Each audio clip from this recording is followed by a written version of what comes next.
ఈ రోజే డౌన్లోడ్ చేయండి. మీ ఫేవరెట్ షోస్ చూడండి. ఇప్పుడు నాకు రెండే దారులున్నాయిరా. ఒకటి నీ పెళ్ళి, రెండు నా చావు.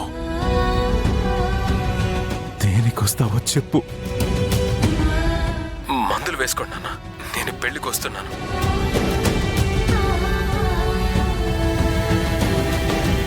గౌతమ్ గారు, అసలు ఇది ఎలా జరిగిందండి? మీరు అక్కడే ఉన్నారు, కానీ అర్జున్ సార్తో ఈ ఇందిరా గారు ఫోన్లో మాట్లాడటం ఏంటి? అంటే ఇందిరా గారి గురించి నీకు నాకు కాకుండా ఇంకెవరికైనా తెలిసిపోయిందా?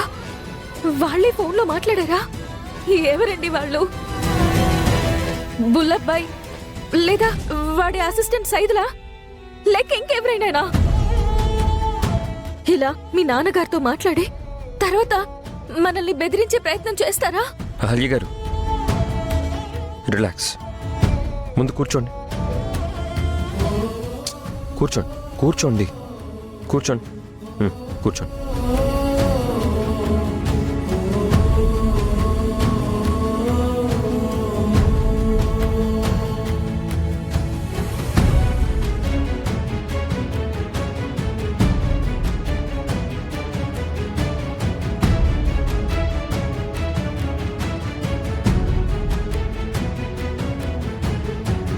ఈ వాటర్ తాగండి. అది కాదు, అది కాదు గౌతమ్ గారు. ముందు తాగండి, తాగండి.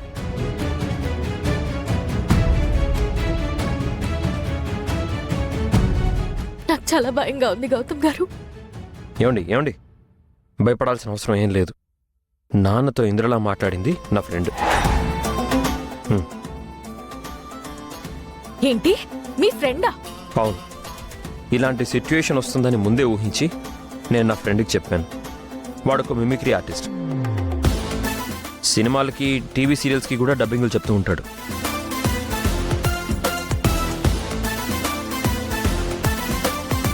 వాడికి ఇందిర గురించి కొంత బేసిక్ ఇన్ఫర్మేషన్ చెప్పి మన సిచ్యువేషన్ కూడా ఎక్స్ప్లెయిన్ చేశాను.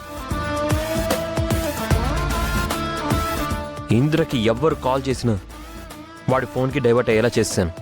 ఇందిరకి అమ్మో, నాన్నో, యామిని ఆంటీనో, అదితినో ఎవరు ఫోన్ చేసినా సరే వాళ్ళ వెర్షన్లో ఏం మాట్లాడాలో నా ఫ్రెండ్కి ఫీడింగ్ ఇచ్చాను. అవసరమైతే ఎక్స్ట్రా మ్యాటర్ కోసం మెసేజ్ల రూపంలో వాడికి అందుబాటులో ఉంటానని చెప్పాను. ఇందాక అమ్మ 2 సార్లు ఫోన్ చేసి 3సారి కూడా ఫోన్ చేసినప్పుడు తప్పనిసరి పరిస్థితుల్లో నేను మా ఫ్రెండ్కి మెసేజ్ చేసి ఇంద్రలా మాట్లాడమని చెప్పాను.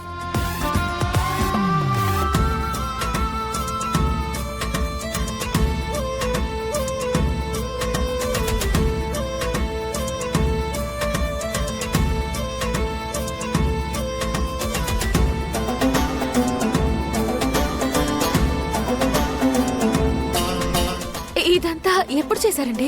నాకు చెప్పనే లేదు. అదితి కన్విన్స్ కాకపోతే ఆప్షన్ ఏ, ఆప్షన్ బి ఏమున్నాయా అని ఆలోచించి ఇదంతా అరేంజ్ చేశాను. ఏమండి, మీరేం వరి అవ్వకండి, ముందు మీరు టెన్షన్ పడకండి. ఇంద్రకి ఎవ్వరు కాల్ చేసినా నా ఫ్రెండ్ మేనేజ్ చేస్తాడు. ఏ ప్రాబ్లం రాకుండా చూసుకుంటాడు. మీరిలా ముందే చెప్పి జాగ్రత్త పడి ఉండకపోతే ఇవాళ మీ నాన్నగారి పరిస్థితి ఏమై ఉండేదండి? ఎంత పెద్ద ప్రమాదం తప్పింది. ఎలాంటి ప్రమాదం జరగకూడదనే కదండి ఇలాంటి ఏర్పాటు చేశాను. ముఖ్యంగా ఇంద్ర గురించి బయటకు వస్తే మా అమ్మా నాన్నలతో పాటు మీరెంత సఫర్ అవుతారో కూడా నాకు తెలుసు. అందుకే మీ గురించి ఆలోచించే నేను ఇలా చేశాను. ఇంత టెన్షన్లో కూడా మీరు నా గురించి ఆలోచించారా? ఇలా ఎలా అండి? ఇంతగా మిమ్మల్ని మీరు ఎలా ట్యూన్ చేసుకున్నారు? బాధ్యతలే అన్నీ నేర్పిస్తాయండి. చాలా థ్యాంక్స్ గౌతమ్ గారు. నా గురించి మీరు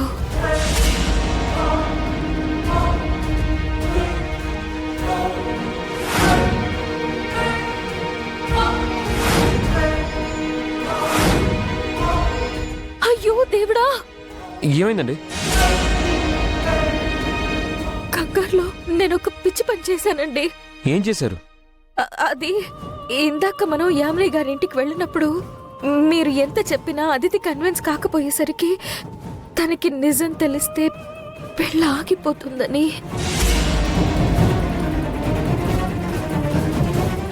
అదితి ఈ పెళ్లి జరగకూడదు అని ఆయన ఎందుకు ఆరాట పడుతున్నారో తెలుసా? ఇంద్ర గారు ప్రాణాలతో లేరు. ఆయన చనిపోయి చాలా నెలలవుతోంది.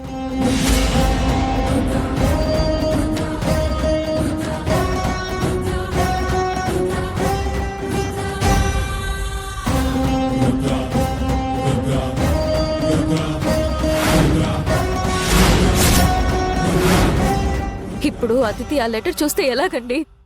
ఎంత పని చేశారు అహల్య గారు? ఆ పని చేసేటప్పుడు మీరు ఒక్క మాటైనా నాతో చెప్పుండాలి కదా. అది అదితికి నిజం తెలిస్తే సమస్య సాల్వ్ అవుతుంది అనుకున్నానండి. కానీ అదితి ఇప్పుడు ఆ లెటర్ చదివితే పెద్ద సమస్య అవుతుంది. రెండు కుటుంబాల మధ్య గొడవ అవుతుంది. మీ అమ్మ నాన్న తట్టుకోలేరు. ఏం చేద్దామండి? మనం వెంటనే వెళ్ళి అదితి ఆ లెటర్ చదవక ముందే దాన్ని తీసుకుని రావాలండి. సరే పదండి ముందు మీరు.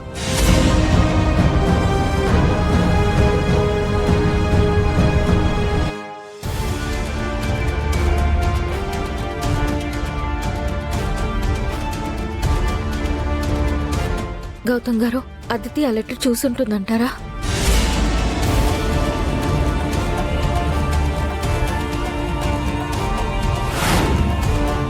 అసలు మీరు ఆ లెటర్ ఎక్కడ పెట్టారండి?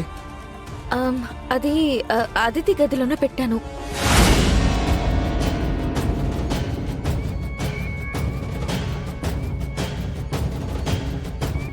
గదిలో ఎక్కడ పెట్టారు? బుక్ షెల్ఫ్ లో పెట్టానండి.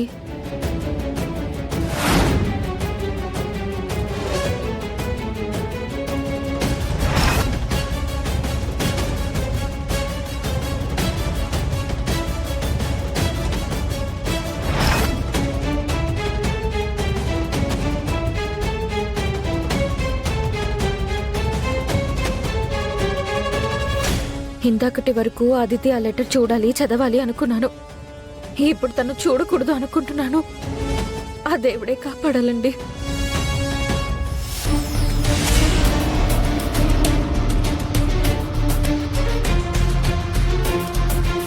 సరే మీరేం కంగారు పడకండి. మీరు ఒకలా ఆలోచించి ఆ లెటర్ అక్కడ పెట్టారు. ఇప్పుడు ఇంకోలా జరుగుతుంది. అదితి ఆ లెటర్ చూస్తే అంతా తలకిందులవుతుంది కదండి.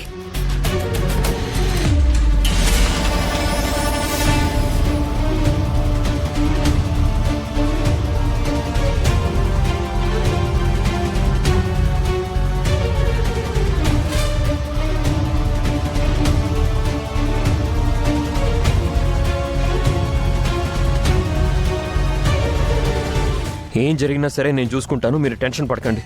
మీరు స్ట్రెస్ ఫీల్ అవ్వకండి. కాస్త ఫాస్ట్గా వెళ్ళండి. సరే వెళ్తానండి. మీరు స్ట్రెస్ ఫీల్ అవ్వకండి. మీరు మంచి మనసుతోనే ఆ పని చేశారండి.